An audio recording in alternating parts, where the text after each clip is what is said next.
E eu tenho algumas questões com as parcerias.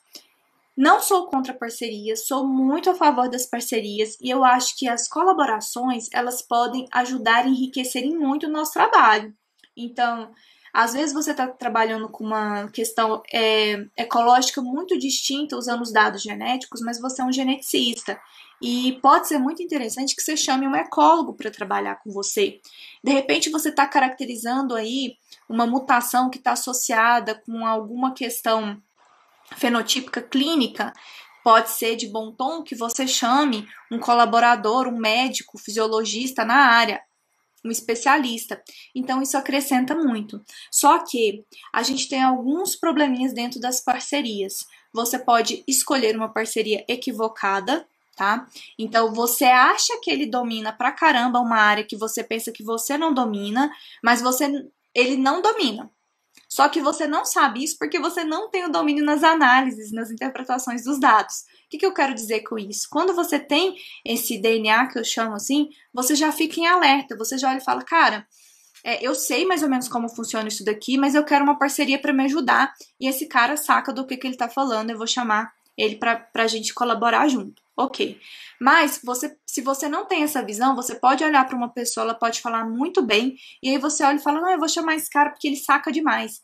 Mas você nem sabe que ele saca demais. Às vezes ele tá falando coisa errada, mas como você não conhece o processo, você acredita que ele está falando as coisas certas. E aí você pode depois ter um problema para contornar. Parceria também, problema número 2. Quando você tem alguém que ele até sabe o que faz, ele até pode sim contribuir com você, mas ele é descompromissado. Então, você tem um prazo para entregar suas coisas, você tem um prazo, por exemplo, para rodar análises que dependem dessas análises prévias, ou você precisa começar as interpretações dos seus dados genéticos, você precisa buscar na literatura, começar a escrever, defender seu TCC, seu mestrado, seu doutorado, enviar algum relatório para a empresa, enfim. E essa parceria descompromissada, ela perturba o sistema, porque no final das contas você vai ter que dar conta. E isso é muito complicado, fica muito ruim, porque aí você não explora da maneira adequada que você poderia e ainda tem que resolver um pepino.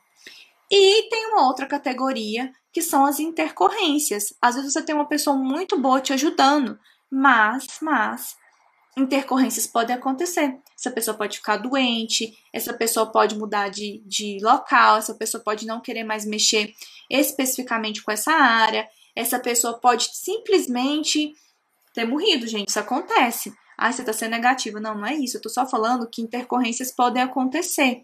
Então, quando você tem noção, quando você tem o domínio da área, quando você sabe como andar por ali, essas parcerias ou esses escorregões você consegue evitar. Por exemplo, lá em La Casa de Papel, a gente tem uma pessoa fantástica, um personagem fantástico que é o Palermo. O Palermo, ele ajudou a arquitetar o plano junto com o professor e junto com Berlim de como invadir a Casa da Moeda.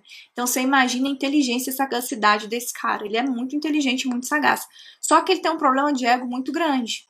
Então se ele não tiver no controle, se ele não for o primeiro autor, se ele não tiver ali na frente, ele pode sabotar todo o processo. Então, ele é aquela parceria bomba-relógio, né? Você não sabe se pode confiar ou se não pode confiar.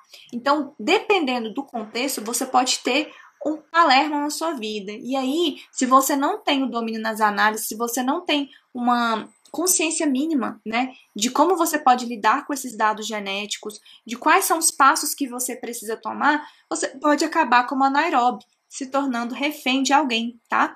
E aí isso não é legal, não queremos isso para vocês.